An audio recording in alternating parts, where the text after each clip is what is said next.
Karen's writing that I should say that I'm the newly appointed superintendent.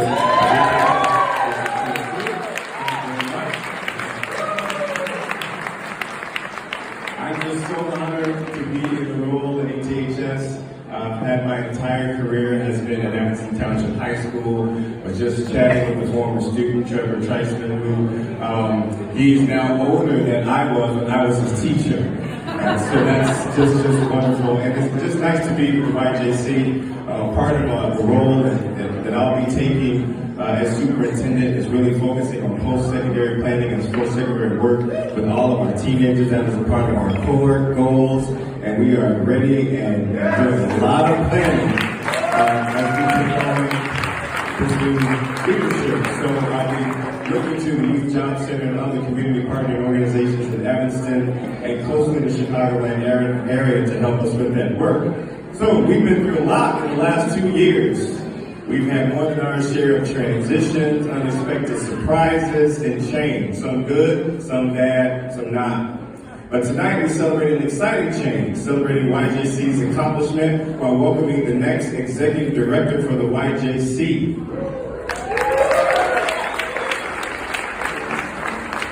We get to celebrate the past, the present, and the future of the Youth Job Center. I was a co-host for this gala just a few years ago with a buddy. We met at this event. Chad, who was the principal at Sullivan High School. Where's Chad here?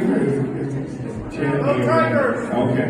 But anyway, Chad and I met at this event. We co-hosted, and we've been friends ever since. He's a kindred spirit, doing great work at Sullivan High School. YJC is an agency that we've worked with and grown with a number of problems solved over many years, and together we have continued improved opportunities for our young people and our communities. So before we go on to the celebration tonight, there's a couple of things I'd like to share. I don't know if Mayor Daniel Biss, Mayor of Evanston is here. I don't think I've seen Daniel yet, but okay. What about Alderperson Melissa Wayne? Is Melissa here? But that's okay, you're here, all right? That's okay. So I am going to, at this point, I am going to thank and turn this over to the current YJC's departing Executive Director, Karen Demers. Karen came to the YJC in late summer 2014 after moving here from the Pacific Northwest. And her career is varied, she likes to say, all over the map. But she has set the YJC up well to continue to do good work in the future. And I just want to say personally, Karen, you've been an amazing partner to work with since you have arrived on your energy. Thank you for what you've done for the ETHS, what you've done for Evanston, what you've done for the Youth Job Center, the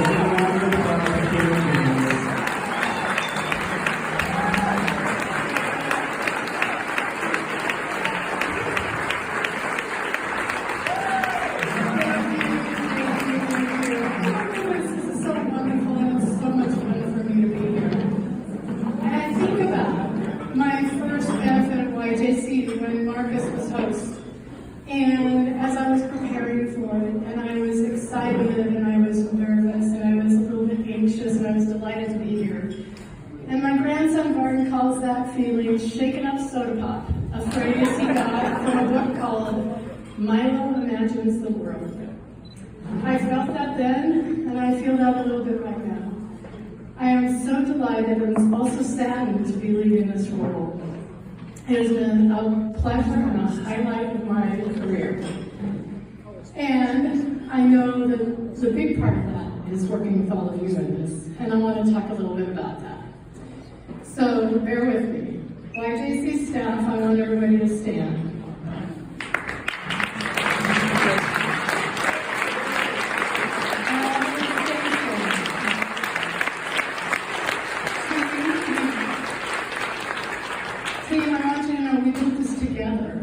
It was a lot of unknowns, a lot of exploration. It wasn't without pain.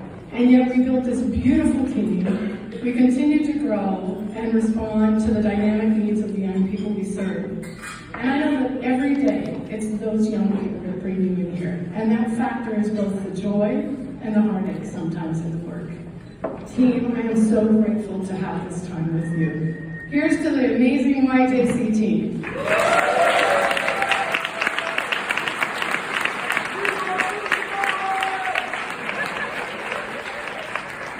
And normally I would say hold your applause, but we're not going to do this tonight. Tonight, this is about recognition and fun and celebrating everybody who's contributed to this. YJC Board of Directors, I've said it before and I'll say it again, the best board anywhere. We have challenged each other, we've worked well together, we've had fun, we've celebrated, we've had healthy conflict. We've always done it with the mission in mind, and we've always supported each other. And I have to say, there are no words to express my gratitude to you for all you've given me during this time. I am honored to have worked with all of you. Thank you, YJC Board.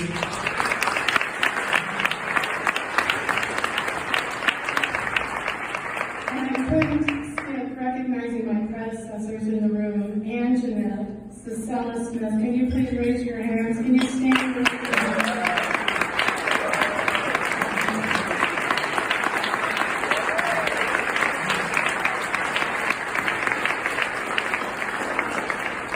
And probably everybody knows, I was the founder of YJC many years ago, and she's legendary in Evanston. There's a whole community of adults who got their first jobs and their entry into the workforce through Ann Jeanette.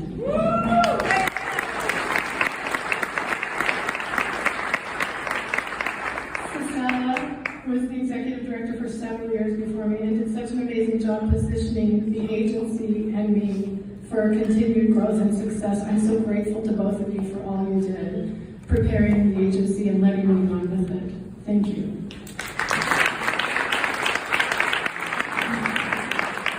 Tons of partners. The list could go on and on. I promise it won't, but I'm going to name a few in the room. Oakton Community College is an incredible partner. We've got city colleges. We've got LIST. We've got National ABLE. We've got Chicago Kid Workforce Partnership. We've got so many partners that we couldn't do this work without.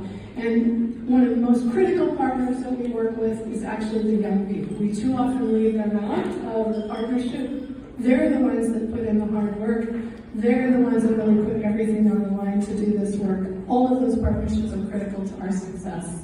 And last but not least is everyone who shows their commitment through their contribution to our work that supports our staff and our programs. It is the reality of nonprofits that we can't do this without you. We truly can't. So thank you all. Applause to everyone. Because this really is something that we all did together. I get to stand up here and take the credit, but it really was all of us. So thank you.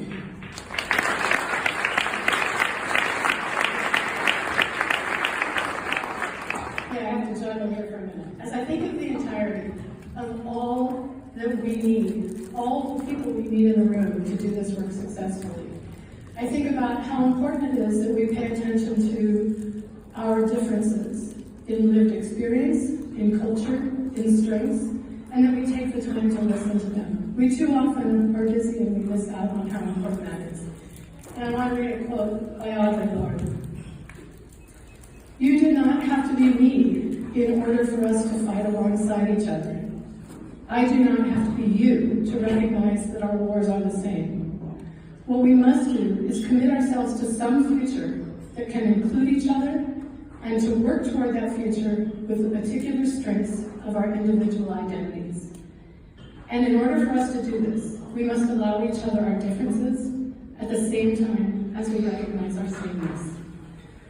And when I think about that, I think about how important it is for us to be able to continue to learn, accept influence, and grow together. I want to share a couple things I've learned in this role. I promise I won't be here tonight. I always like to joke that you have to pry the microphone out of my hand, but I don't think I do that. When I was growing up in Seattle, working class town, bullying was the one industry in town. I never would have imagined this, but I wanted it. All those years of waitressing and bartending that I did, I wanted nothing more than to be a professional because I felt like that was necessary to be respected. And sadly, too often it is. I finished my college degree at age 43, my master's at 47, and I moved into nonprofit work. And it was in this role that I came full circle, where I previously wanted to run away from my roots. I went back to embracing them. I went back to recognizing the valuable contributions my family and my community made. And I think too often we miss out on that, those valuable contributions of everyone. I look in the rearview mirror now, and I wouldn't trade a thing. I had so many years of work experience that shaped me as an individual, maybe more than my education. It allowed me to view my education as a gift, not as an accomplishment. I had this just endless exploration of learning new things. I bored my kids all the time with identifying minerals because, yes, I fell in love with geology. I found that there were things and gifts in my education that I never would have expected if I was just trying to use it to get through it. So as I look in the rearview mirror, my life was very different. It's not what we would recommend for a path for young people, and yet I would not trade a thing. I would not trade a single work experience. I would not trade the time. I would not trade any of it.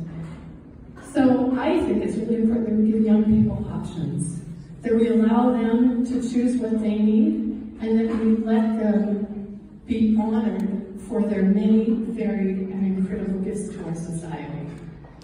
That's what we need to do at Youth Job Center and everywhere else. So, as I look at the future, I got a blank page in front of me, and it's demanding attention, and I have no idea what I'm going to fill in there. But I will always be grateful for this chapter. This place has given me the opportunity to advocate for the value and the nobility of all workers.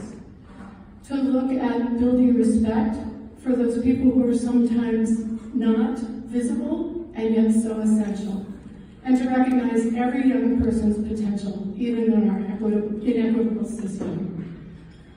And, not lastly, not most importantly, but wonderfully, to be able to work alongside of you. It's really been a wonderful experience, and I will treasure this time so much. Thank you very much.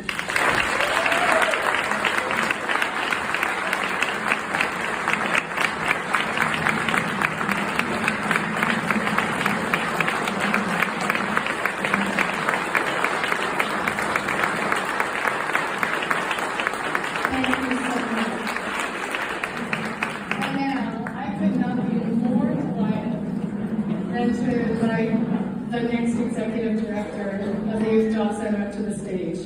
We were so lucky to find Lucretia Jameson to step into this role. She brings 22 years of experience working with youth and in workforce development. She's currently wrapping up her role as Dean of the Dawson Technical Institute at Kennedy King College. She previously served as Executive Director for the Center of Employment Training Chicago campus, Director of Workforce Funding for the City of Chicago.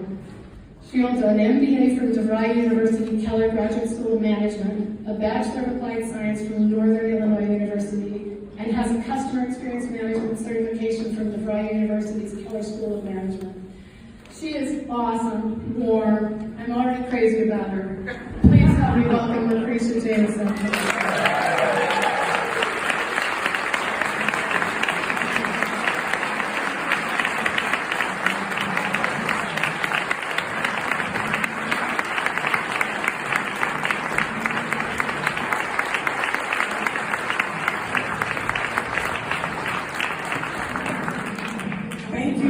For the warm welcome. I don't know, I've just been extremely overwhelmed even by the interview process. I love the interviewers. I don't know if you guys have ever loved interviewers.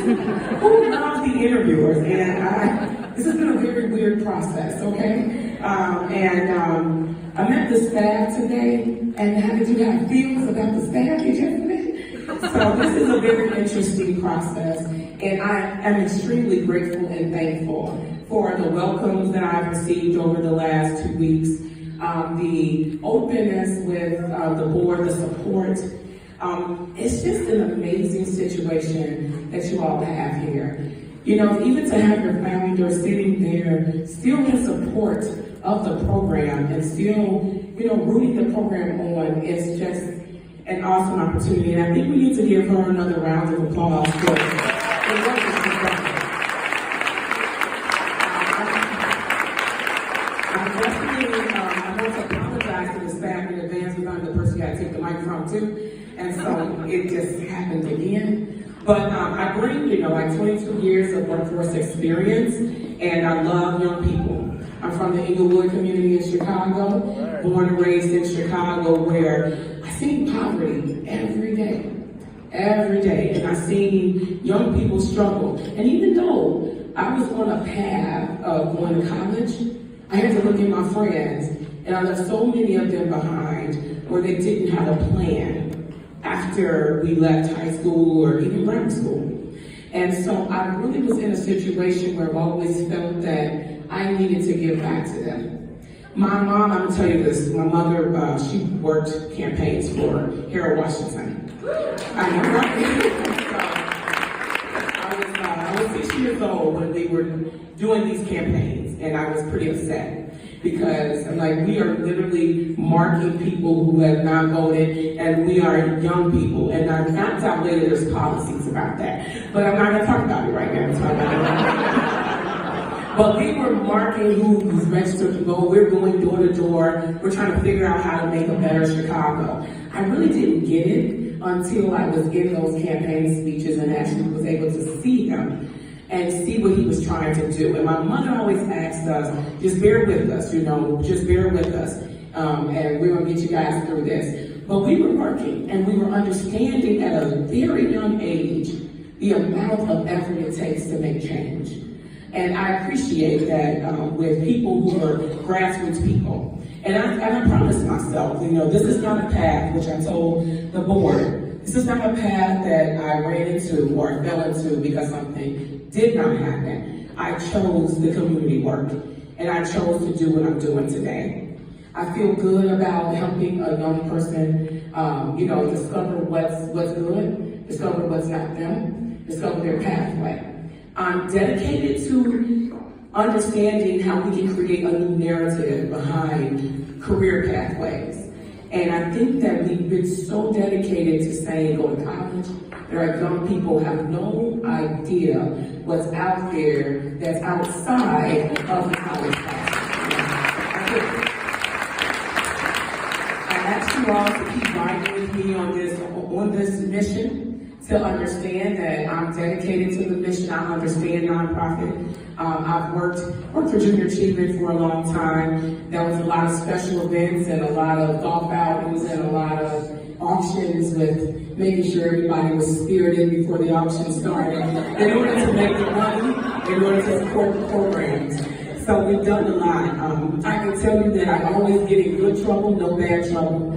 I was talking with Karen, I said, I don't know any G.I. Jane jokes, so you don't have to worry about me getting in trouble and absolutely anything. So I'm gonna make sure that you understand that I'm on a path to make our young people understand that. And in the suburbs, no one gets that there is still the same demographic of young people trying to figure it out. But when they have a certain zip code, no one's paying attention, right? And I understand that. So I dedicate myself to the team, to the board, and the most important people, to the young people, to the people that we serve. Because if they don't understand how to change community, it's really all about them. If I would say if you change the life of one person, you change the life of their family. I grew up in the Inglewood community, and my kid is in private school now, okay? I change community one family at a time, and I think that's our commitment. So I ask that you guys stay on the ride with me, understand that the mission continues, and it's even more important today than it was before. Because now we have something that's totally different. We have social unrest, we're moving in a backward situation where people are not understanding diversity, they're not understanding equity, and they're not understanding inclusion. It's a very different thing. So thank you guys for the opportunity, and I'm going to work on that. I have some smaller shoes to fill, but I think we're tall women, so we have the same shoes. But I'm so grateful for the opportunity and the transition. Thank you guys for having me.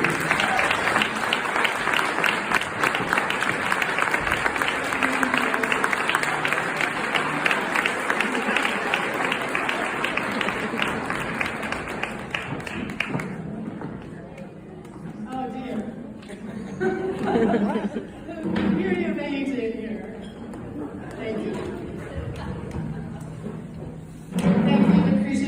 why we're so excited about her joining and leading this organization.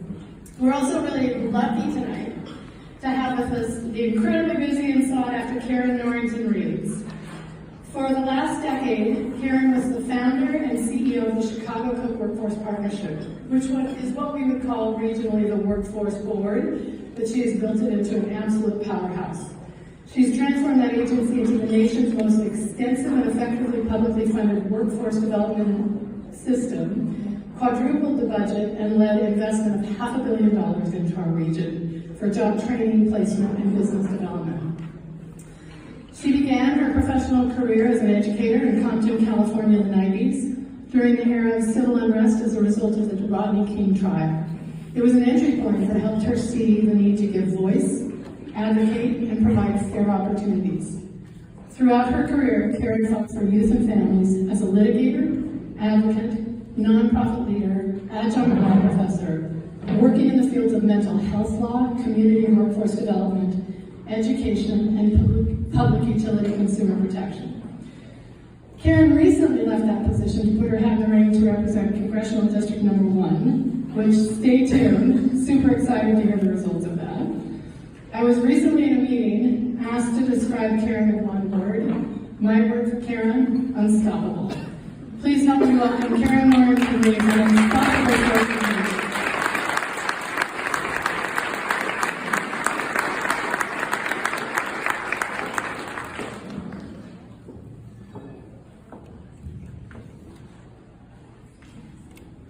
Good evening.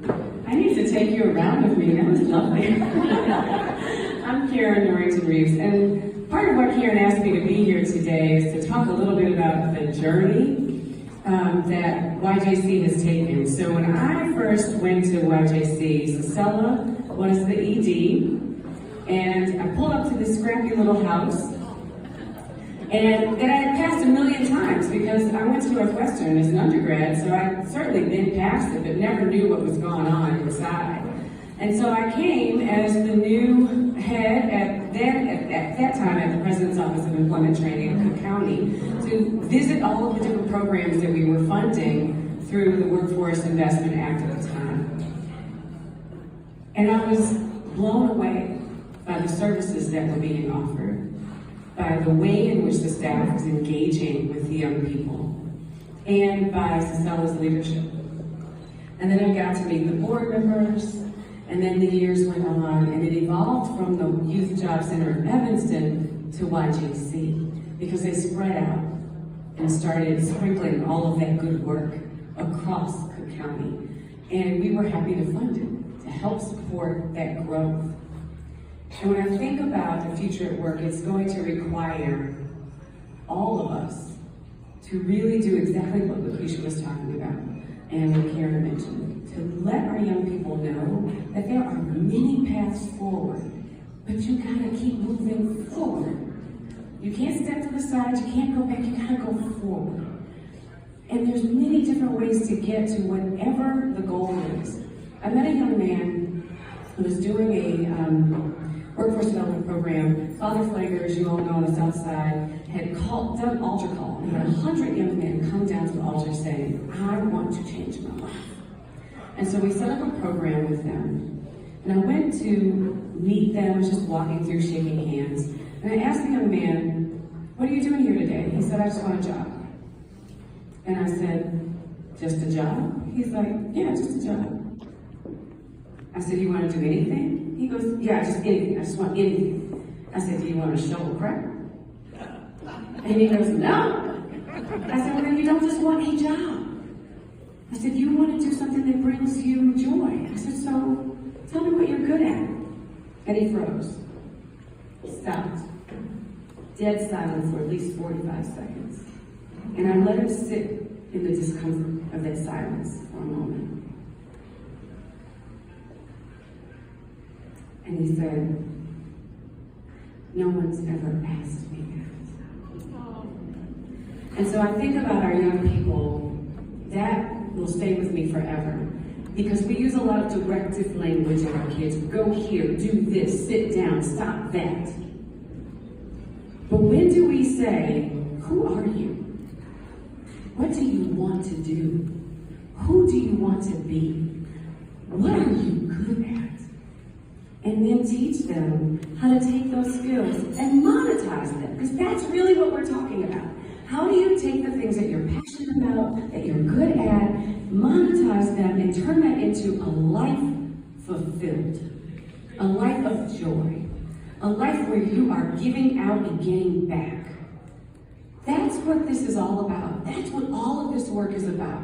Teaching our young people that there are many paths to that destination. That it's not about the money, because I truly believe if you do what you love, the money will follow. I went to Northwestern, I majored in Spanish language and literature with a concentration in Italian and Portuguese. Do you know what my family said?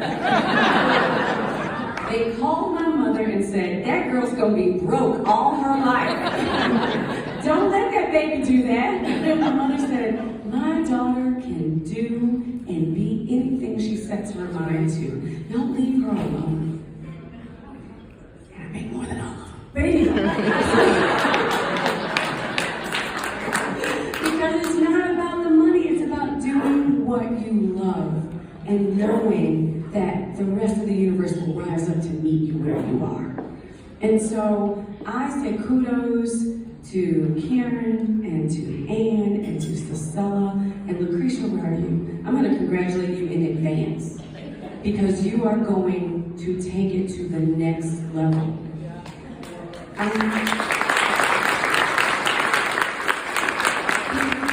Each of you is laying a foundation and moving things in a different direction and helping us elevate, right? I had the privilege of hearing Satya Nadella speak. Do y'all know who Satya Nadella is? He's the CEO of Microsoft. And one of the things he talked about was the need to celebrate your successors' successes. And the sort of the hitch that you get around that, because you've got to let go in order to be able to do that. And he talked about having to let go and begin to plan for the success of his successor. And so Anne did that for Cicella. Cicella, you've done that for Karen. Karen, you've definitely done that for Lucretia. So I am wishing you, I'm not wishing it for you, I am claiming it for you. Success. Nothing but success.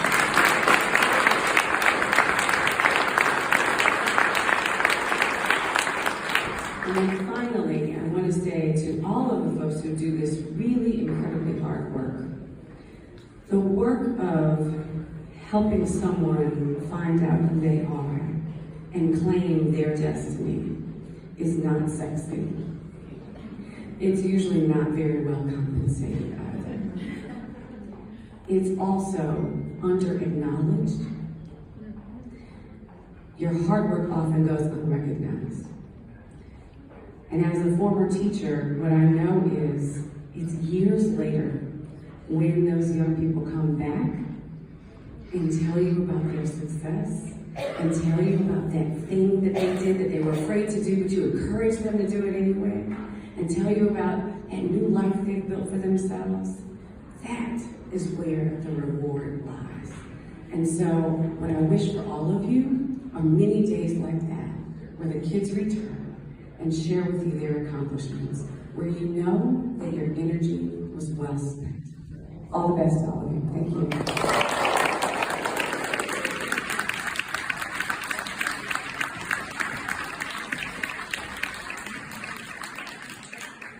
And Karen, maybe now we can get together like we keep talking about.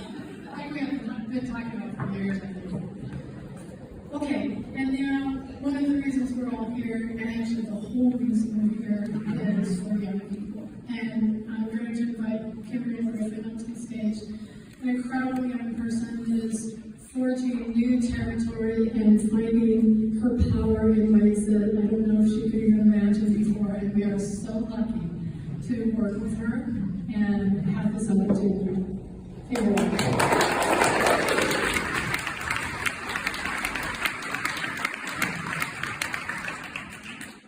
Something to kind of help me up here. But good evening, everybody. It's a pleasure to be here tonight and share my story with you all. I'm grateful that I found YJC is completely course of my life.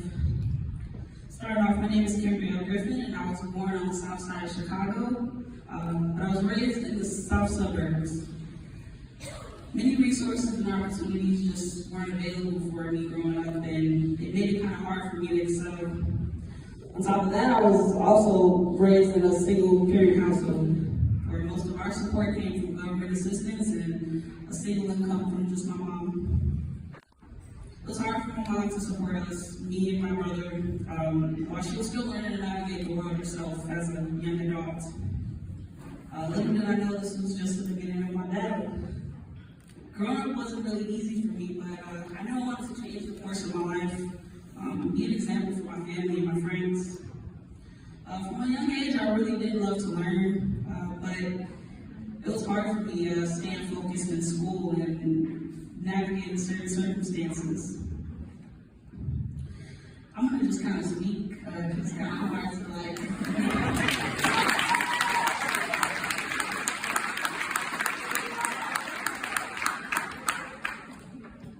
So about 4 months ago, I was working at a dead-end job. I was completely depressed. I was sad. I was living below my means. I just wasn't happy, and I didn't have anyone to support me. I didn't have really no one pushing me or anyone guiding me, and I was just lost. I was looking for something to do that would just make me feel fulfilled.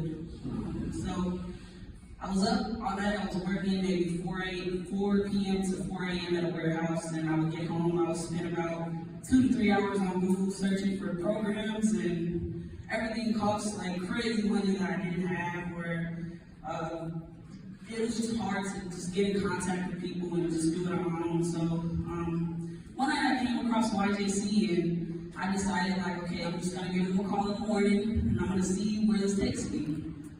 Literally the next day I got a call from someone, and they set me up with some training, and they connected me with a career advisor who just kind of talked me through the process.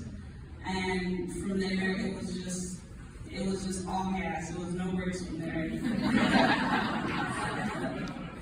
So we went through so much different information and training, and I talked to my career advisor, and they talked to me, and they asked me, what did I like, what did I want to do, and it was kind of the first time that anybody had really wanted to know what I wanted to do, and they were patient with me, and they were open, and they were honest about the process, and the process was fast, it was seamless for me, it was very easy.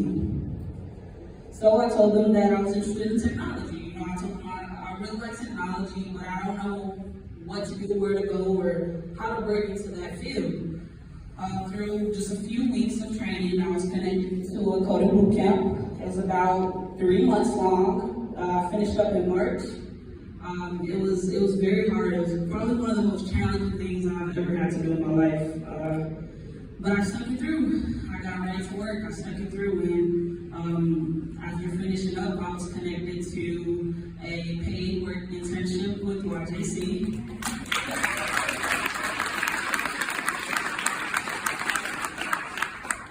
So far, it's been my first professional job that I'm super excited about. And I'm just grateful that I've met the people that I've met, the role models that I've met. I couldn't have asked for a better support system. I couldn't have asked for better role models who believe in me, even when it was hard for me to believe in myself. And then I finally just want to highlight how transformative YJC has been in my life. I've officially accepted a full-time software engineering role starting exactly.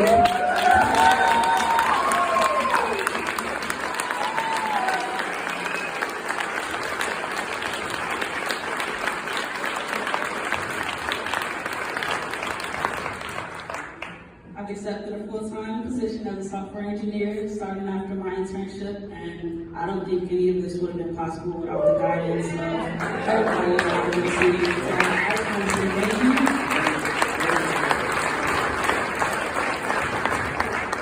I want to say thank you from the bottom of my heart to Ms. Karen, Ms. Williams, Katie, to everybody that's reached out to me and supported me on my journey. Thank you so much, and thank you for all the help that you've been doing for people like me who were hopeless, and didn't have much support. So thank you so much.